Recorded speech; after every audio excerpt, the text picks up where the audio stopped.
చిన్నప్పట్నుండి మనకు తల్లిదండ్రులు, టీచర్లు ఒకటే చెప్పారు. డబ్బులు దాచుకో, భవిష్యత్తులో అవే నిన్ను కాపాడుతాయి అని. బ్యాంకులో డబ్బు దాచుకోవడమే సేఫ్ అని అందరూ నమ్ముతారు.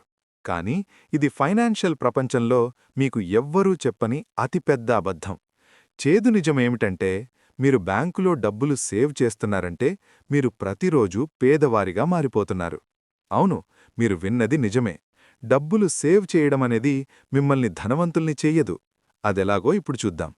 ఒక 20 సంవత్సరాల క్రితం, అంటే 2004లో రవి అనే వ్యక్తి కష్టపడి ₹1,00,000 సంపాదించాడు.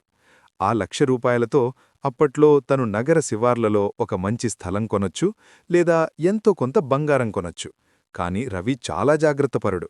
రిస్క్ ఎందుకు అని ఆ ₹1,00,000ను ఒక బ్యాంకు సేవింగ్స్ అకౌంట్లో ఎవ్వరూ తీయకుండా దాచిపెట్టాడు. సరిగ్గా 20 సంవత్సరాల తర్వాత 2024లో రవి ఆ డబ్బును బయటకు తీశాడు. అకౌంట్లో ఆ ₹1,00,000 సురక్షితంగా అలాగే ఉన్నాయి. కాని ఆ డబ్బుతో ఇప్పుడు కనీసం ఒక చిన్న కారు కూడా రాదు. ఆఖరికి ఒక మంచి బైక్ కొనాలన్నా ఆ డబ్బు సరిపోదు. రవి దగ్గర ఉన్న ₹1,00,000 దొంగిలించబడలేదు. కాని అతని సంపద మాత్రం గాలిలోకి ఆవిరైపోయింది. ఇక్కడసలు ఏం జరిగింది?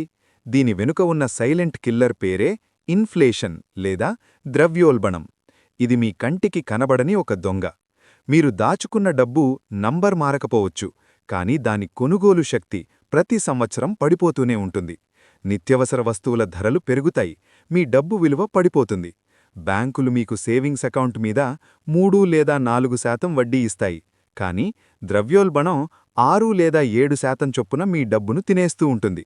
అంటే మీరు ఎలాంటి రిస్కు తీసుకోకుండా సేఫ్గా ఉన్నామనుకుంటున్నారు. కాని మీ డబ్బు ప్రతి సంవత్సరం సైలెంట్గా నష్టపోతూనే ఉందన్నమాట.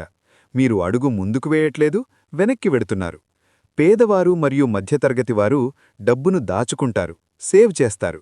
కాని ధనవంతులు తమ డబ్బును పనిలో పెడతారు, ఇన్వెస్ట్ చేస్తారు.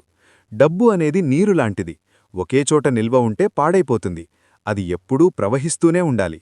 కాబట్టి మీ డబ్బును కేవలం బ్యాంకులో దాచుకొని పేదవారిగా మిగిలిపోకండి. దాన్ని రియల్ ఎస్టేట్, స్టాక్స్ లేదా వ్యాపారాలు లాంటి ఆస్తుల్లో ఇన్వెస్ట్ చేయండి.